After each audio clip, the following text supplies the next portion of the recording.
Hello बच्चों, आज मैं आपको गृह विज्ञान विषय का परिचय व महत्वपूर्ण जानकारी दूंगी। गृह विज्ञान दो शब्दों गृह जमा विज्ञान से बना है, जिसमें हम घर से संबंधित बहुत सी जानकारी विस्तार से लेते हैं। मनुष्य जीवन की मूलभूत आवश्यकताएं हैं रोटी, कपड़ा और मकान। अतः इस सब को हम गृह विज्ञान में पढ़ते हैं, जैसे भोजन, स्वास्थ्य, घर परिवार, गृह सज्जा, वस्त्र, बुनाई सिलाई, पाक कला आदि। गृह विज्ञान आज के जीवन में बहुत बड़ा महत्व रखता है। इसको पढ़कर विद्यार्थी स्वयं करने की आदत व गुण विकसित करता है व उसका कलात्मक विकास भी होता है। साथ साथ भविष्य में आर्थिक व व्यावसायिक क्षेत्र में भी वह मजबूत बनता है।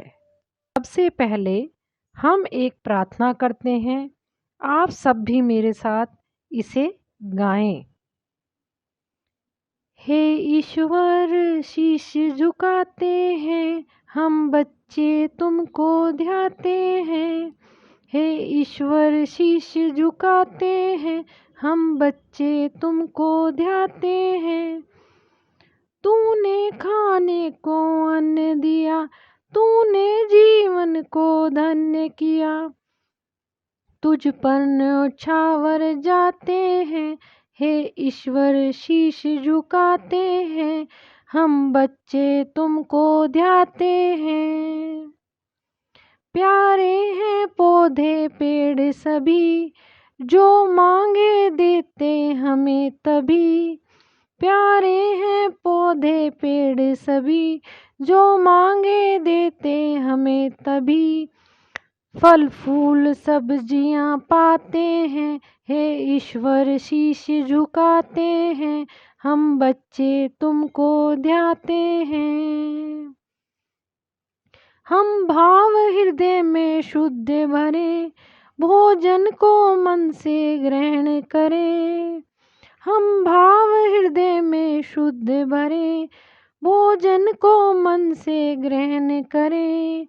इतनी ही आस लगाते हैं, हे ईश्वर शीश झुकाते हैं हम बच्चे, तुमको ध्याते हैं।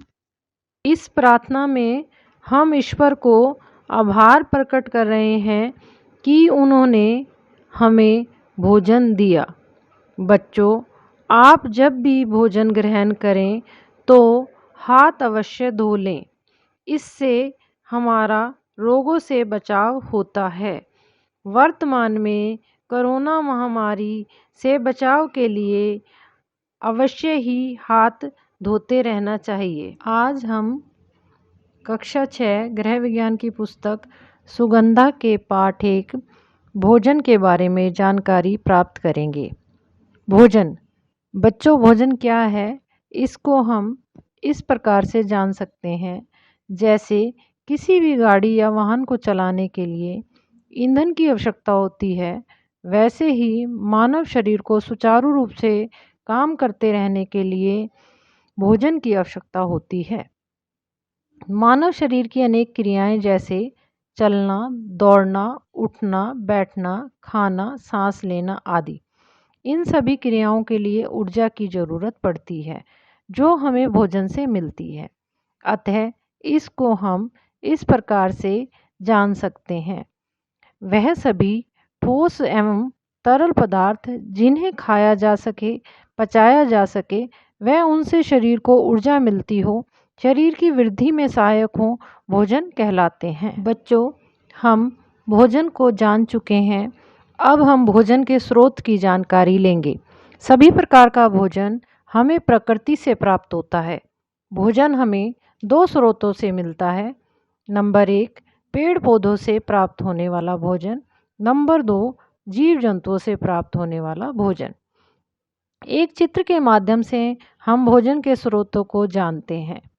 जैसे कि आप देख रहे हो, पेड़ पौधों से हमें विभिन्न प्रकार का भोज्य पदार्थ प्राप्त होता है, जैसे अनाज व दालें, सब्जियां, फल, सूखे मेवे, गुड़, शक्कर, चीनी, तिलहन और मसाले इत्यादि।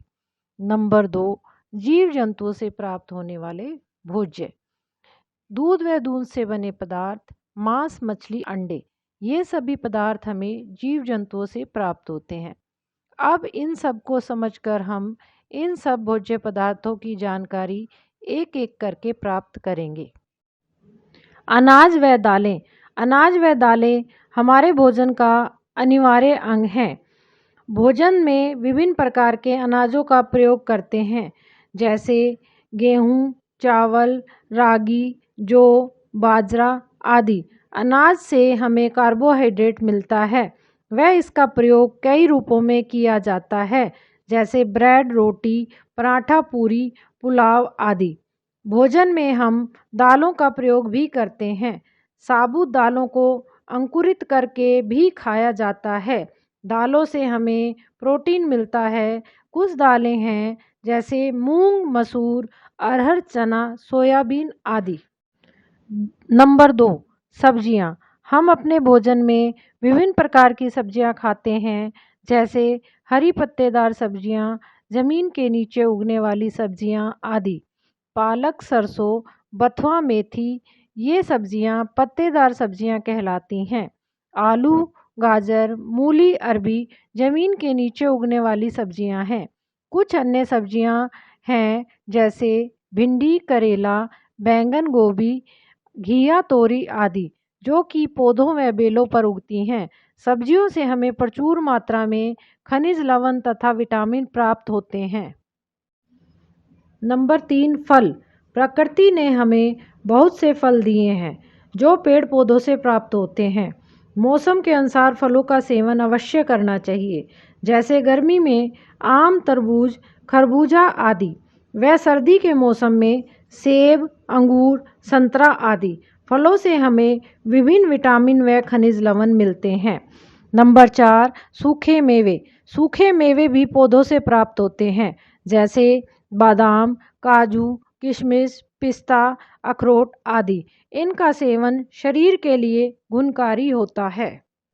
नंबर 5, गुड़, शक्कर, चीनी। गुड़, शक्कर व चीनी का प्रयोग विभिन्न प्रकार के व्यंजन बनाने में किया जाता है। ये गन्ने के रस से बनते हैं। सर्दी के मौसम में गुड़ का सेवन शरीर के लिए लाभदायक होता है। नंबर 6, तिलहन। खाना पकाने के लिए प्राय किसी न किसी प्रकार के तेल का प्रयोग किया जाता है। तेल तिलहन से प्राप्त होता है, जैसे सरसों, सोयाबीन, मूंगफली, तिल, सूरजमुखी आदि। नंबर 7, मसाले। विभिन्न प्रकार के पौधों से मिलने वाले मसाले गुणों की खान हैं।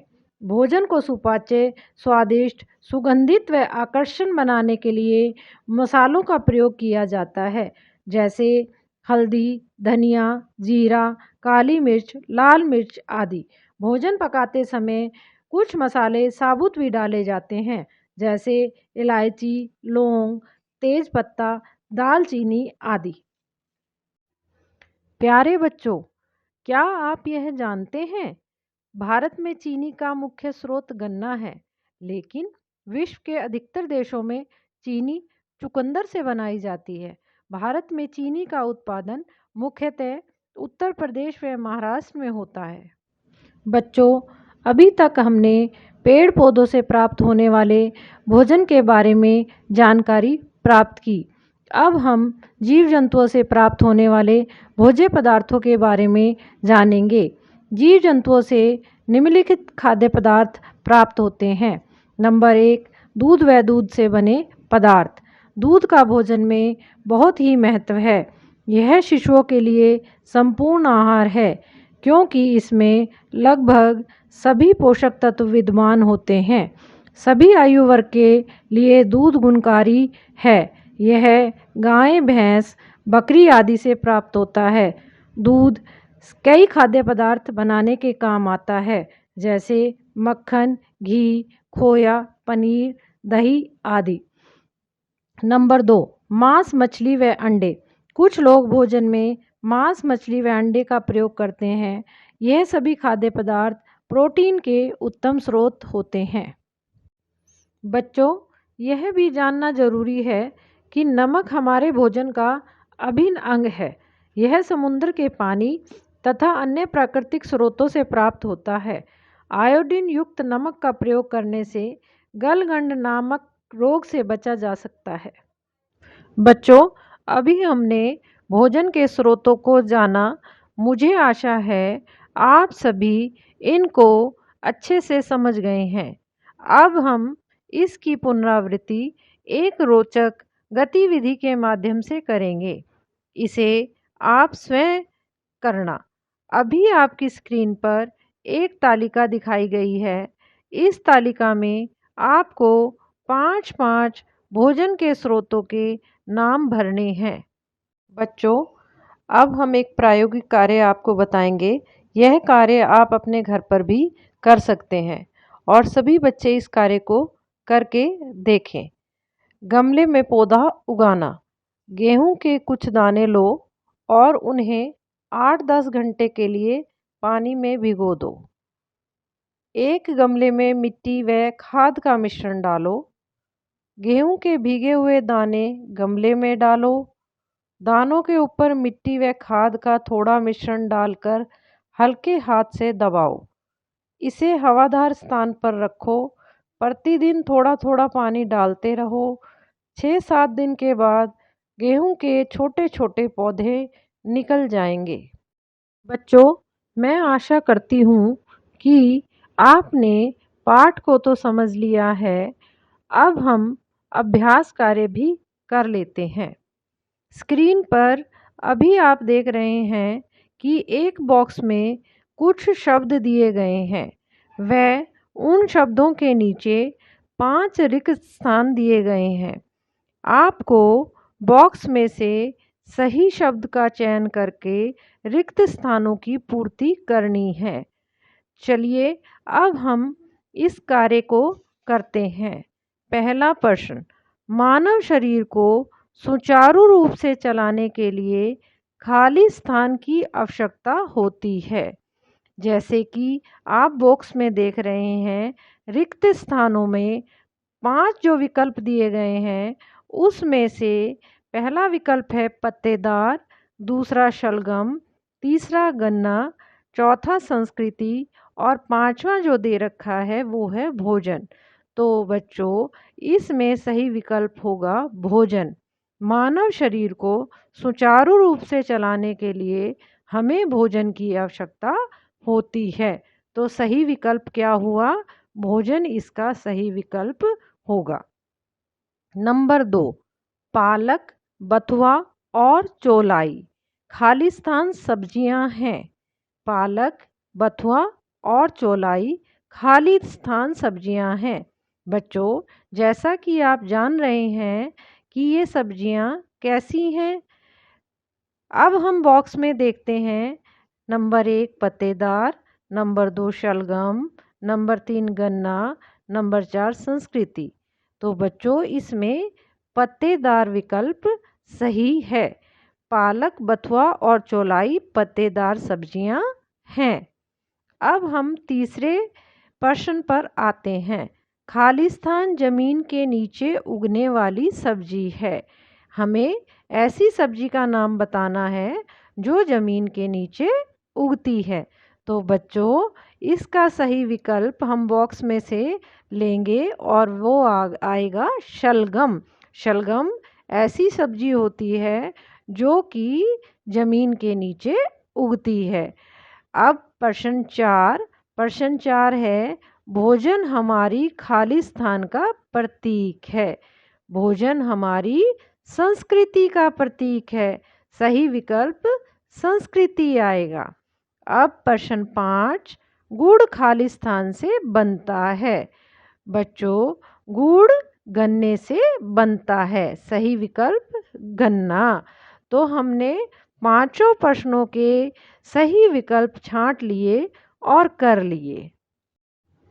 बच्चों, अब हम अभ्यास को आगे बढ़ाते हैं। अब जो हम प्रश्न करेंगे उसमें प्रश्न के नीचे 4 विकल्प दिए गए हैं। सही विकल्प का चुनाव करके उस पर सही का चिन्ह लगाना है। प्रश्न 1, ग्रीष्म ऋतु का फल है? इसके विकल्प हैं आम, खरबूजा, तरबूज, ये सभी। सही विकल्प है ये सभी। प्रश्न 2, पौधों से प्राप्त पदार्थ हैं। विकल्प है मक्खन, गेहूं, पनीर, अंडा।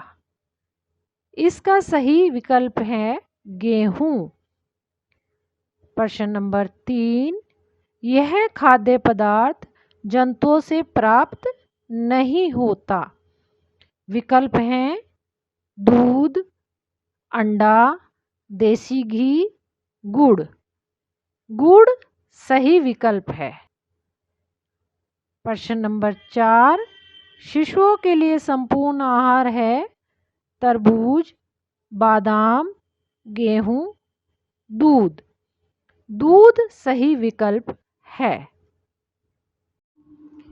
बच्चों, अब हम एक खेल के माध्यम से अपने पाठ में जो समझा व जाना है उसकी जांच करते हैं। खेल का नाम है बूझो और जानो, अर्थात भोजन से संबंधित कुछ पहेलियाँ। मैं आपसे पहली पहेली पूछती हूँ और आपको उसका अनुमान लगाना है। समुंदर में जन्मा हूँ मैं, पानी में घुल जाता हूँ, खाने का स्वाद बढ़ाऊं, घर घर पाया जाता हूँ। बच्चों, आपको इसका अनुमान लगाना है। एक बार फिर से सुनो। समुंदर में जन्मा हूँ मैं, पानी में घुल जाता हूँ, खाने का स्वाद बढ़ाऊं, घर घर पाया जाता हूँ। क्या सही जवाब हुआ? इसका सही जवाब है बच्चों नमक। दूसरी पहेली है, खूब रसीला रंग सजीला, सबके मन को भाता हूँ, मुझ में ढेरों गुण समाये, फल राजा कहलाता हूँ। लगाओ बच्चों अनुमान। दोबारा सुनो। खूब रसीला रंग सजीला, सबके मन को भाता हूँ, मुझ में ढेरों गुण समाये, फल राजा कहलाता हूँ। आ गया ना सबको समझ बच्चों? जी हाँ, फलों का राजा आम। तो इसका क्या उत्तर हुआ? आम। अगली पहेली है बच्चों, हर आयु के लिए जरूरी पौष्टिकता का मैं भंडार, हड्डियों को मजबूत बनाऊं, कहलाऊं संपूर्ण आहार। दोबारा सुनो बच्चों। हर आयु के लिए जरूरी पौष्टिकता का मैं भंडार, हड्डियों को मजबूत बनाऊं, कहलाऊं संपूर्ण आहार। बिल्कुल सही अनुमान लगाया बच्चों, दूध। बच्चों, इसी के साथ हमारा ये पाठ यहीं अब समाप्त होता है। आशा करती हूँ आपको इस वीडियो के माध्यम से ये पाठ पूरी तरह से समझ आ गया होगा।